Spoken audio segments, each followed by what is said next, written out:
রব্বুল আলামিন আদমকে বানাইয়া গোটা সৃষ্টির চাইতে বেশি সম্মান দিয়েছেন, ফেরেশতার চাইতে বেশি মর্যাদা দিয়েছেন। ফেরেশতাকে বলেছেন উসজুদু লি আদম,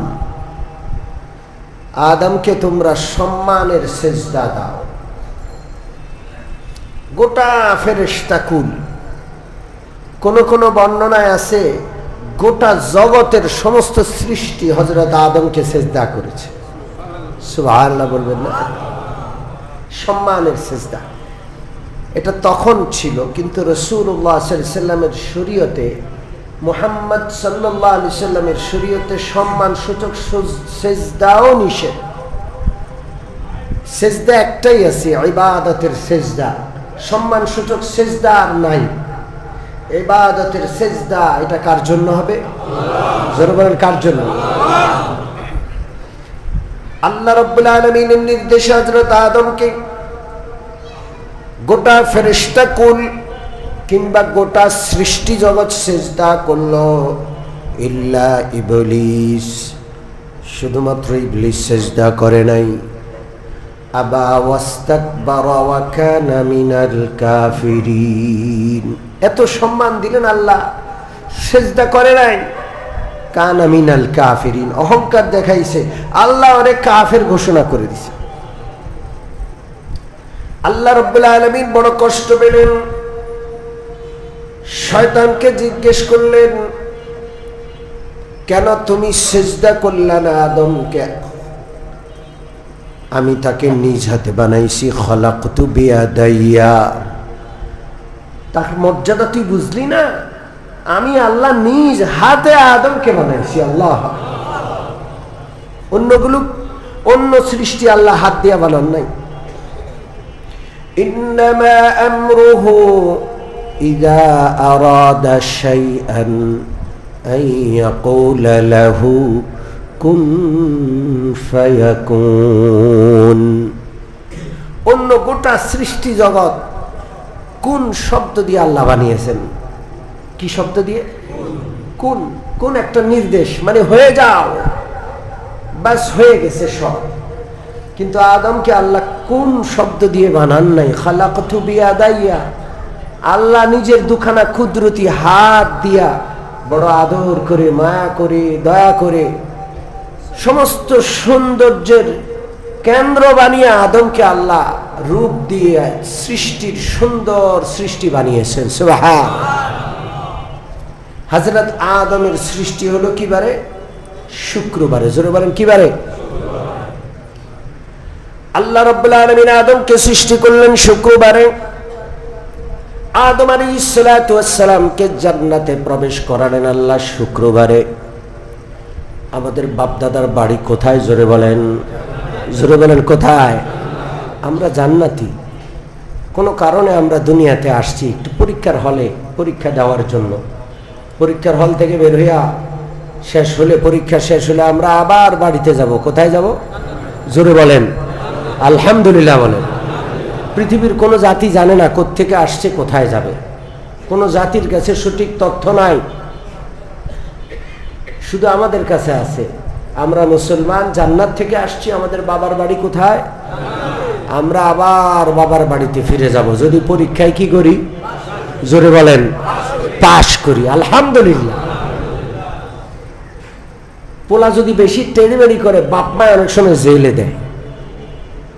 আমি তো জেলে ছিলাম 3 মাস। এমন বহু আসামি আছে যাদেরকে বাপ মা ধরে জেলে দিয়ে আসছে। পোলা বাইরে থাকলে মান সম্মান বাঁচে না, এই জন্য বাপ মা ধরে, বাপ মা একটা মামলা করে ছেলেকে কোথায় রেখে আসছে। এরকম বহু ছেলে আমরা দেখছি, বহু ছেলে। তো এই দুনিয়া পরীক্ষার জায়গা। যদি এদিক সেদিক করি, খুদ বানানে ওয়ালা আল্লাহ আমাদেরকে জাহান্নামক জেলে দিবেন। কোন, কি নামক জেল? জোরে বলেন, কি নামক? আমাদের বাড়ি হলো জান্নাত। হযরত আদম আলাইহিস সালাতু ওয়াস সালামকে আল্লাহ তাআলা জান্নাতে ঢুকালেন কিবারে? মনে আছে কিবারে? আমাদের দাদি পিতা হযরত আদম আলাইহিস সালাতু ওয়াস সালাম ভুল ক্রমে আল্লাহ তাআলার একটা হুকুম লঙ্ঘন করেছিলেন। আল্লাহ রাব্বুল আলামিন একটা গাছের ফল খাইতে নিষেধ করেছেন। কোন বর্ণনায় আছে গাছটা খেতে নিষেধ করেছেন। শয়তানের প্ররোচনায় পড়ে হযরত আদম হাওয়া ভুল ক্রমে সেই গাছটা খেয়ে ফেলেছেন। আল্লাহ রাব্বুল আলামিন রাগান্বিত হইয়া বেহেশত থেকে বের করে দিলেন। বেহেশত থেকে বের করলেন। বেহেশত থেকে বের করে কোথায় পাঠালেন? জোরে বলেন। সেটাও শুক্রবারে ছিল। আল্লাহু আকবার। কি বারে ছিল? জোরে বলেন কি বারে? হযরত আদম আর হাওয়াকে জান্নাত থেকে দুনিয়াতে পাঠালেন শুক্রবারে। তাইলে এই দুনিয়ার আবাদি শুরু হলো শুক্রবারে। দুনিয়ার সর্বপ্রথম মানব হযরত আদম হযরত হাওয়াকে আল্লাহ তাআলা শুক্রবারে পৃথিবীতে পাঠাইয়া পৃথিবীর আবাদ শুক্রবারে শুরু করলেন। এই পৃথিবীতে প্রথম বসতি শুক্রবারে স্থাপন হলো। হযরত আদম আর হাওয়া প্রথম বসতি স্থাপন করলেন, তারা দুনিয়াতে আসলেন। আবার এই পৃথিবী ধ্বংস হবে, কিয়ামত হবে শুক্রবারে। কি বারে? জোরে বলেন কি বারে? শুক্রবারে কিয়ামত হবে, সব ধ্বংস, কিচ্ছু থাকবে না। আমি আপনি তো থাকবই না। আর এই বিশাল অট্টালিকা সাজানো গোছানো পৃথিবী কিছুই থাকবে না। আরে আসমান জমিন থাকবে না, চাঁদ সূর্য গ্রহ নক্ষত্র সব ধ্বংস করে দিবেন কে? আল্লাহ। এটা শুক্রবারে হবে। ওয়াতাকুনুল জিবালু কালইহনিল মানফুশ। আল্লাহ রাব্বুল আলামিন বলেন এই বিশাল বিশাল পাহাড়গুলো তুলার মতো উঠতে থাকবে। ইযাস সামাউন ফাতারাত, আসমান ফেটে যাবে। ইযাস সামাউন শাক্কাত, আসমান ভেঙে যাবে। টুকরো টুকরো হয়ে আসমান উপর থেকে জমিনে পড়বে। চন্দ্র সূর্য খসে পড়ে যাবে, তারাগুলো খসে পড়ে যাবে, কিছু থাকবে না। আল্লাহ তাআলা বলেন ইন্না জাআলনা মা আলাল আরদি জিনাতাল লাহা লিনাবলুয়াকুম আইয়ুকুম আহসানু আমালা ওয়া ইন্না লাজাইলুনা মা আলাইহা সাঈদান জুরুজা। এই জমিনে, আসমান জমিনের মাঝখানে যা কিছু দেখছো সব আমি সৌন্দর্যের জন্য বানাইছি। জিনাতাল লাহা, চাঁদ সূর্য তারকারাজি গাছপালা নদী নালা সাগর জঙ্গল সবকিছু সৌন্দর্যের জন্য। একচেটিয়া জমিন যদি জমিন হইতো সুন্দর হইতো না। জমিনের মাঝে পানি আছে, নদী আছে, খাল আছে, বিল আছে, সাগর মহাসাগর আছে, এটাই জমিনের সৌন্দর্য। গোটা জমিন মরুভূমি হইলে সুন্দর লাগতো না, গোটা জমিন সবুজ শ্যামল হইলেও সুন্দর লাগতো না। কোন কোন জায়গা উর্বর, কোন কোন জায়গা অনুর্বর, কোন কোন জায়গা মরুভূমি, কোন জায়গা সবুজ শ্যামল, এগুলো সব জিনাতাল্লাহ। আল্লাহ বলছেন আমি সব সৌন্দর্য দিয়ে বানাইছি। ওয়া ইন্না লাজাইলুনা মা আলাইহা সাঈদান জুরুজা।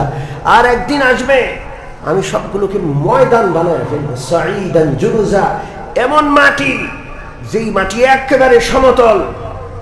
লা তারা ফিহা ইওয়াজান ওয়ালা আমতা, সেখানে কোনো এদিক সেদিক থাকবে না, উঁচা নিচা থাকবে না। গোটা জমিনকে আল্লাহ সমান বানায় ফেলবেন, কিছুই থাকবে না, সব মাটি হয়ে যাবে। সেদিন কোন দিন হবে? শুক্রবার। জোরে বলেন কোন দিন? জোরে বলেন কোন দিন? এটা হাদিসে আছে।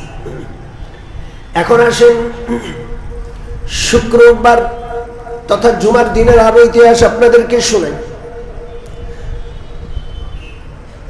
আল্লাহ রাব্বুল আলামিন এই পৃথিবীতে বিভিন্ন সময় নবী পাঠিয়েছেন, বিভিন্ন নবীর উম্মতিরা আসছিল। সব নবীর উম্মতিরা এক এক করে দুনিয়া থেকে বিদায় হয়ে যান, বিলুপ্ত হয়ে যান। কিন্তু মূসা আলাইহিস সালাতু ওয়াস সালামের উম্মতি যারা মূসা নবীকে মানত তারা ইহুদি। এরা আছে এখনো দুনিয়াতে, স্বল্প সংখ্যক হলেও আছে। এরা খুব ধার্মিক, নিজের ধর্মটাকে, যদিও বিকৃত ধর্ম, তাদের ধর্মটা আসল না ভেজাল? জোরে বলেন।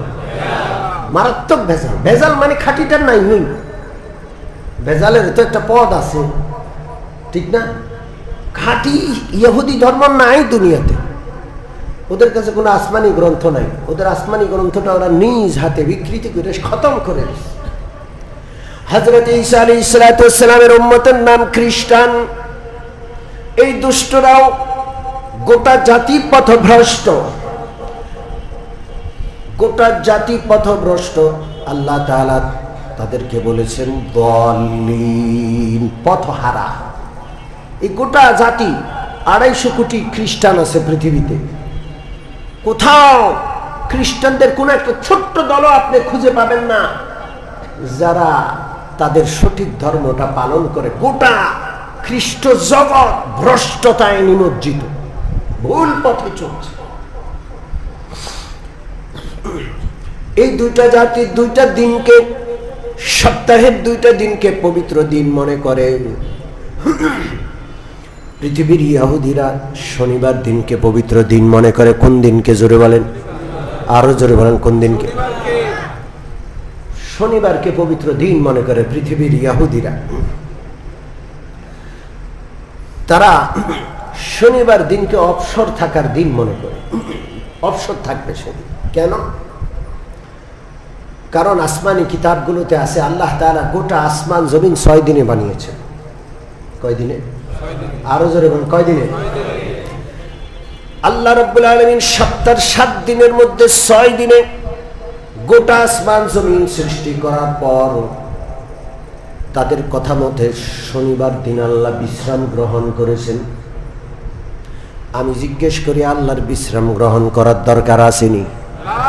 যেই লোক ক্লান্ত হয়, যেই লোক হয়রান হয়ে যায়, হাঁপায়া যায়, তার না বিশ্রামের দরকার আছে? আল্লাহর বিশ্রামের দরকার আছে? আরো জোরে বলেন, লা তাখুযুহু সিনাতুন ওয়ালা নাওম। আল্লাহর ঘুম নাই, আল্লাহর তন্দ্রা নাই, আল্লাহর বিশ্রাম নাই। মানুষের এই সমস্ত বিষয়গুলো থেকে আল্লাহ মহাপবিত্র। সুবহানাল্লাহ, সুবহানাল্লাহ মানে আমি আল্লাহর পবিত্রতা বর্ণনা করছি। তিনি যেমন পবিত্র তেমন, আমি না বুঝলেও আমি বলে যাচ্ছি মহান আল্লাহ মহাপবিত্র, আল্লাহু আকবার। কিন্তু এই দুষ্টগুলো বলে 6 দিন আল্লাহ এই আসমান জমিন চাঁদ সূর্য গ্রহ নক্ষত্র সব সৃষ্টি করার পর শনিবারে নাকি আল্লাহ ক্লান্ত হয়ে গেছে। এত ক্লান্ত আর কাজ করার মতো অবস্থা ছিল না, আল্লাহ তাআলা সারাদিন বিশ্রাম করছে। নাউজুবিল্লাহ বলবেন। এই জন্য এই দুষ্টরা শনিবার দিনকে ছুটির দিন বানাইছে এবং বিশ্রামের দিন বানাইছে। কোনো কাজ করবে না, শনিবার দিন বিশ্রাম করবে। কি করবে? ওদের ধর্ম মতে শনিবারে কাজ করাই নিষেধ, কোনো কাজ করা যাবে না, কোনো কাজ ওরা করে না। এমনকি এক বিজ্ঞ আল্লাহওয়ালার মুখে শুনেছি, কোন ইহুদি লিফটে উঠবে, লিফটে এখন লিফটে উঠতে হলে তো লিফটের সুইচটা টিপলে না দুয়ার খুলবে, এটাও তো একটা কাজ। তো এটা করে না তারা, শনিবার না লিফটের সামনে দাঁড়ায় থাকবো, অন্য কেউ আইসা লিফটের দুয়ার টিপ দিয়ে খুললে তখন সে ঢুকে যাবে। কথা কি বুঝতে পারছেন? মনে করেন লিফটে উঠে গেছে, আরেকজন এসে টিপ দিছে, উঠে গেছে, এখন সে যেই তলায় নামবে ওই সুইচটা টিপ দিবে কে? সে অপেক্ষা করছে কেউ টিপে কি না, কেউ টিপ দেয় কি না। হায় হায়, লিফট উপরের দিকে চলে যাবে, কেউ ওই তলার টিপ দেয় নাই, ওই নম্বরের বাটনে কেউ টিপ দেয় নাই, দাবায় নাই, তাহলেও সে টিপ দিবে না। যখন দেখবে যে হায় হায় আর কিছু করার নাই, তখন একজনকে অনুরোধ করবে, ভাই ওই যে সুইচটা একটু টিপ দিয়ে দেন। কথা কি বুঝতে পারছেন? এই হলো অলস বেকার জাতি, ওদের শনিবারে কোনো কাজ করা নিষেধ। এখন আপনাদেরকে জিজ্ঞেস করি, এই যে লিফটে উঠা এটাও তো একটা কাজ। তোমার যদি শনিবারে কাজ কাম করা নিষেধ, তুমি লিফটে আসছো কেন? তুমি কোন তলায় যাচ্ছ, যাওয়াটাও তো একটা কাজ। এরপরে তুমি আরেকজনকে বলাটাও তো একটা কাজ, এটা করে দেন। ঠিক কি দেখবেন? কোনো জবাব নাই।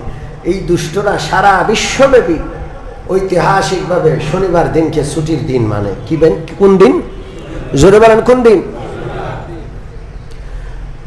আর রবিবার দিনকে ছুটির দিন মানে পৃথিবীর খ্রিস্টান বিশ্ব তারা রবিবার দিনকে ছুটির দিন কেন মানে? তারা জবাব দেয়, তারা বলে আল্লাহ রাব্বুল আলামিন রবিবারে এই বিশ্ব সৃষ্টি শুরু করেছেন।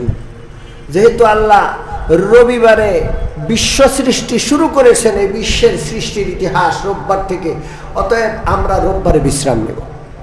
এটা ওদের কাল্পনিক মন গড়া একটা বিষয়। সারা বিশ্বের খ্রিস্টানরা কোন দিন ছুটি পালন করে?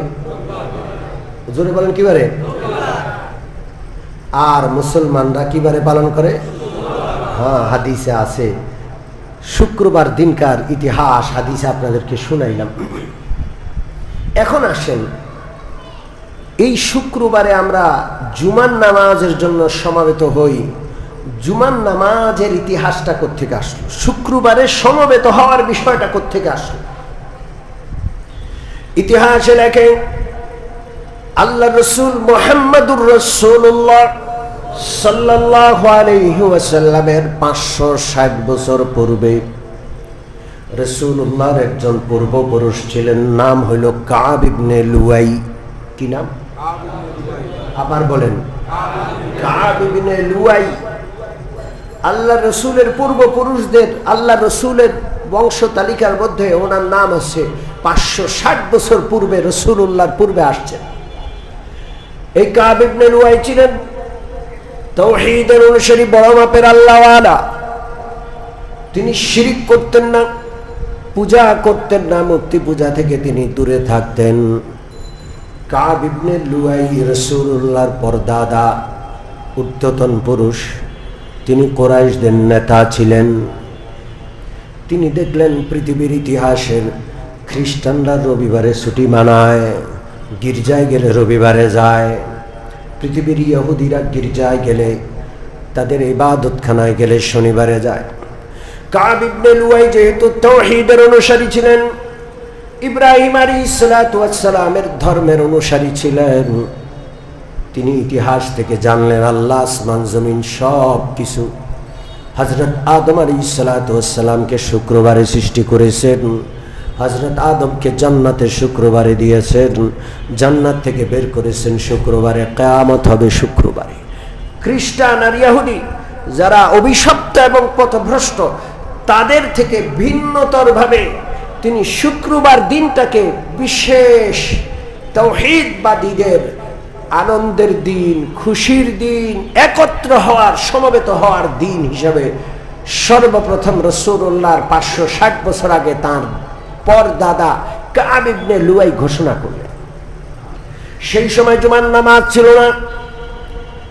কুরাইশদেরকে নিয়ে তিনি শুক্রবারে দুপুর বেলায় বসে নসিহত করতেন, ওয়াজ করতেন। এই যে আমরা শুক্রবারকে কেন্দ্র করে জুমার নামাজের পূর্বে কিছু ওয়াজ করি, কিছু নসিহা করি, এই ওয়াজ আর নসিহার ধারাটা শুক্রবার কেন্দ্রিক। রাসূলুল্লাহর 560 বছর আগে আল্লাহ রসুলের পরদাদা বুজুর্গ আল্লাহওয়ালা সেই যুগের কাব ইবনে লুয়াই সর্বপ্রথম শুরু করেন। আল্লাহ! সেই থেকে কুরাইশরা শুক্রবার দিনকে বিশেষ দিন হিসেবে মানত। আল্লাহ রসুলের জন্য আল্লাহ রসুল নবুয়ত লাভ করলেন, কিন্তু শুক্রবারে জুমার দিন কোন নামাজ কায়েম করবেন সেই পরিবেশ মক্কায় ছিল না। মক্কায় জুমা কায়েম করা তো দূরের কথা, 5 ওয়াক্ত নামাজ পড়ারও তো সুযোগ, স্পষ্ট প্রকাশ্যে পড়ার সুযোগ ছিল না। গোপনে নামাজ পড়া হতো। কিভাবে নামাজ পড়তেন তারা? জোরে বলেন, কিভাবে? আল্লাহ রসুল একদিন প্রকাশ্যে নামাজ আদায় করছিলেন। আমি গতকালও বুখারীতে এই হাদিসটা পড়েছি। নবীজি প্রকাশ্যে নামাজ আদায় করছেন, একা একা, কোনো জামাত নয়। মক্কার কাফেররা রাসূলুল্লাহকে ঘিরে ধরেছে, হাসি করে, ঠাট্টা করে, মজা করে। আবু জাহেল ঘোষণা করলো, কে আছো? ওই যে গরু জবাই করে, উট জবাই করে, উটের নাড়ি ভুড়ি ফেলে ওই নর্দমা থেকে উটের একটা বড় নাড়ি এনে, একটা ভুড়ি এনে মুহাম্মদুর রাসূলুল্লাহ যখন সিজদায় যাবে তার পিঠের উপর রেখে দিবে। এই সাহসী কাজটা করতে পারবা কে আস? এটা কি সাহসী কাজ? জোরে বলেন।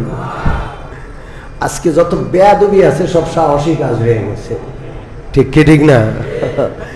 সমাজটাই নষ্ট হয়ে গেছে, গোটা সমাজটা ধ্বংস হয়ে গেছে। আল্লাহ আকবার। এক নরাধম সেই নর্দমায় গিয়া বিশাল বড় একটা পচা উটের ভুঁড়ি এনে রাসূলুল্লাহ যখন সিজদায় গেলেন, রাসূলুল্লাহর পিঠের উপর সেই নাড়ি আর ভুঁড়ির পচা অংশটা রেখে দিল। আল্লাহর হাবিব সাল্লাল্লাহু আলাইহি ওয়াসাল্লাম কোনোভাবে আর মাথা তুলতে পারছেন না। সেটার ভারে রাসূলুল্লাহর কপালটা জমিনের উপর পিষে যাচ্ছে, কোনোভাবেই মাথা উঠাতে পারছেন না। আর দুষ্ট কাফেররা রাসূলুল্লাহর সিজদা অবস্থার এই চরম কষ্ট দেখে হাসতে হাসতে এক দুষ্ট এক কাফের আরেক কাফেরের গায়ের উপর লুটুপুটি খাচ্ছে, খুব হাসছে, মজা করছে। আল্লাহ রাসূল সিজদা থেকে মাথা তুলতে পারছেন না। আব্দুল্লাহ ইবনে মাসউদ বলেন, আমি তাকায়া দাঁড়ায় আছি আর কাঁদছি, কিছুই করতে পারছি না, কারণ আমি মক্কার স্থানীয় কেউ না। আমি যদি মক্কার কাফেরদের এই বিষয়ে কোনো হস্তক্ষেপ করে আমারে কেটে ফেলবে, মেরেই ফেলবে। এই জন্য আব্দুল্লাহ ইবনে মাসউদ আস্তে করে সেখান থেকে বের হইয়া, নিজে তো কিছু করতে পারছে না, দৌড়ায়া রাসূলুল্লাহর বাড়িতে গিয়া হযরত ফাতেমাকে খবর দিলেন, যাও তাড়াতাড়ি, তোমার বাবার পিঠের উপর নানি ভুঁড়ি রেখে দিয়েছে কাফেররা। তখনও পর্দার আয়াত নাযিল হয় নাই। হযরত ফাতেমা ছিলেন ছোট্ট, দৌড়ায় এসে আল্লাহ রাসূলের পিঠের উপর থেকে নাড়ি ভুঁড়ির, উটের যে বিশাল বড় নাড়ি ভুঁড়ি ছিল সেটা ফেললেন। আল্লাহ রাসূল সিজদা থেকে মাথা উঠালেন, সালাম ফিরায় নামাজটা শেষ করলেন। মক্কার নরধম কাফেরদের জন্য রাসূলুল্লাহ আজকে বদদোয়া করলেন, আল্লাহুম্মা আলাইকা বিআবি জাহাল, আল্লাহুম্মা আলাইকা উতবা, আলাইকা শাইবা। বদদোয়া করলেন আজকে, যাদের নাম ধরে আজকে বদদোয়া করলেন। এই হাদিসের বর্ণনাকারী হযরত আব্দুল্লাহ ইবনে মাসউদ বলেন, যেদিন বদরের যুদ্ধ সংগঠিত হলো, নিরস্ত্র ৩১৩ জন আল্লাহর সৈনিকের মোকাবেলা ১০০০ সশস্ত্র কাফেররা করল। আল্লাহ গায়েবী সাহায্য পাঠালেন, কাফেররা পরাজিত হলো। হযরত আব্দুল্লাহ ইবনে মাসউদ বলেন, আমি তাকায় দেখলাম যেই লোকগুলো আমার নবীর ঘাড়ের উপর উটের নাড়ি ভুঁড়ি চাপিয়ে দিয়েছিল আর খুশিতে হাসছিল, রাসূলুল্লাহ তাদের জন্য নাম ধরে বদদোয়া করেছেন। এই লোকগুলো লাশ সিরিয়ালি পড়ে আছে। আবু জাহেলের লাশ, উতবার লাশ, শাইবার লাশ, বেয়াদব সবগুলোর গলা কাটা, ছিন্ন বিচ্ছিন্ন দেহ, লাশ পড়ে আছে। ৭০ জন মক্কার কাফের সর্দারের লাশ পড়ে আছে, নেওয়ার মতো লোক নাই। বদরের ময়দানে একটা পরিত্যক্ত কূপ ছিল। রাসূলুল্লাহর নির্দেশে ওই পরিত্যক্ত কূপের ভিতরে আবু জাহেল, উতবা, শাইবা সহ মক্কার ৭০ জন কাফেরের লাশ ফেলা হলো। এরপরে পাথর চাপিয়ে দেওয়া হলো যেন দুর্গন্ধ না হয়। এই অপমানজনক মৃত্যু রাসূলুল্লাহর বদদোয়ার ফলে হয়েছে, ঠিক ঠিক না? তাইলে আসল কথায় ফিরে আসেন। রাসূলুল্লাহ সাল্লাল্লাহু আলাইহি সাল্লাম মক্কায় থাকতে জুমা কিভাবে কায়েম করবেন? নামাজই তো পড়া যাইতো, সিজদায় গেলে মাথার উপর, পিঠের উপর নাড়ি ভুঁড়ি চাপায় দিত। এই জন্য আল্লাহ রাসূল পবিত্র মক্কা নগরীতে জুমা কায়েম করেন নাই। আল্লাহ রাসূল মক্কায়, আল্লাহ রাসূল মদিনায় হিজরতে যাওয়ার আগে 2 জন কোরআনের শিক্ষক, 2 জন সাহাবীকে মদিনায় পাঠায়া দিলেন কোরআন শেখানোর জন্য, ইসলামের দাওয়াত দেওয়ার জন্য। কয়জন? জোরে বলেন, কয়জন? নাম জানি। একজনের নাম মুসআব ইবনে উমাইর রাদিয়াল্লাহু আনহু। ইতিহাস জানতে হবে, ইসলামের ইতিহাস প্রত্যেক মুসলমানের জানা চাই। রাসূলুল্লাহ মদিনায় যাওয়ার আগেই মদিনার পরিবেশকে রাসূলুল্লাহর হিজরতের উপযোগী করার জন্য দুইজন সাহাবী পাঠালেন। দুইজন কে? মুসআব ইবনে উমাইর রাদিয়াল্লাহু আনহু, আরেকজন জন্ম অন্ধ আব্দুল্লাহ ইবনে উম্মে মাকতুম রাদিয়াল্লাহু আনহু। কয়জন সাহাবী পাঠালেন? এই দুইজন সাহাবী মদিনার সর্বপ্রথম যারা রাসূলুল্লাহর হাতে হাত দিয়ে বায়াত হলো, মুসলমান হলো, এর মধ্যে একজন লোক হযরত আসাদ ইবনে জুরারা রাদিয়াল্লাহু তাআলা আনহু। নাম কি জোরে বলেন? আসাদ ইবনে জুরারা। কি নাম? আসাদ ইবনে জুরারার আশ্রয়ে তারা মদিনায় থাকত। রাসূলুল্লাহর পাঠানো দুইজন সাহাবী মদিনার শিক্ষক যারা গেলেন, তারা আসাদ ইবনে জুরারা রাদিয়াল্লাহু তাআলা আনহুর আশ্রয়ে তার ঘরে মদিনায় বসবাস করতেন। আর সকাল সন্ধ্যা রাত দিন ইসলামের দাওয়াত দিতেন। হাজার হাজার মদিনাবাসী মুসলমান হয়ে গেছে। আল্লাহু আকবার। ও মুমিন মুসলমান, আসাদ ইবনে জুরারা রাদিয়াল্লাহু তাআলা আনহু যখন দেখলেন মদিনার ঘরে ঘরে মানুষ মুসলমান হয়েছে, কোনোভাবে আমরা একসাথ হই না, কোনো একটা অজুহাতে তো মুসলমানদের একসাথ হওয়া দরকার, সমবেত হওয়া দরকার। তখন রাসূলুল্লাহর সাথে যোগাযোগ করা কঠিন। 500 মাইল দূরে, মোবাইল ছিল না। মোবাইল ছিল না, যোগাযোগ করা অনেক কঠিন। তো আসাদ ইবনে জুরারা রাদিয়াল্লাহু তাআলা আনহু তিনি মনে মনে চিন্তা করলেন যে ইতিহাসে আছে আল্লাহ হযরত আদমকে শুক্রবারে বানালেন, হযরত আদমকে শুক্রবারে জান্নাতে ঢুকাইলেন, জান্নাত থেকে পৃথিবীতে পাঠালেন শুক্রবারে, কিয়ামত হবে শুক্রবারে। আল্লাহ রাসূলের 560 বছর আগে তার বংশের দাদা হযরত কাব ইবনে লুয়াই তিনিও মুসলমানদেরকে শুক্রবারে সমবেত করতেন। কারণ শনি রবি এটা কাফেররা করে, ইহুদ আর খ্রিস্টানরা করে, তাহলে মুসলমানদের জন্য তো একটা সমবেত হওয়ার দিন থাকা দরকার। মদিনায় তিনি অনেকটা গবেষণা করে এই সবগুলো জিনিসকে মিলাইয়া রাসূলুল্লাহ থেকে অনুমোদন নিতে পারেন না, অনেক দূরত্ব। তিনি শুক্রবারে এই দুপুরবেলা সারা মদিনায় যারা কালমা পড়েছে তাদেরকে একত্রিত করে তিনি বয়ান করতেন, 2 রাকাত নামাজ আদায় করতেন। আল্লাহু আকবার। রাসূলুল্লাহর যুগে রাসূলুল্লাহ জানেন না মদিনায় জুমা কায়েম হয়েছে, মদিনার মুসলমানরা জুমা পড়ে। জুমার ইতিহাস আরো আছে, বলবো ইনশাআল্লাহ ধারাবাহিকভাবে। আরো দেখি 2-1 জুমা বলা যায় কিনা, জানার দরকার আছে না নাই? হ্যাঁ, আমরা কষ্ট করে আসি। এটা এমন একটা সমাবেশ, পৃথিবীতে দ্বিতীয় কোনো উদাহরণ নাই। মুসলমানদের সমাবেশ, জুমার সমাবেশ। আল্লাহু আকবার। পৃথিবীর কোন ধর্মের মানুষেরা কোনোদিন একত্র হয় না। শনিবারে ইহুদিরা নিজেদের ধর্মকে ওরা তেমন মূল্যায়ন করে একত্র হয় না। রোববারে খ্রিস্টানরা এমন, তারা তাদের গির্জায় যায় না, গির্জাগুলো খালি পড়ে আছে, ভূতের আবাস। ওরা গির্জা বিক্রি করে দেয়, কেউ আসে না গির্জা, খবর লয় না।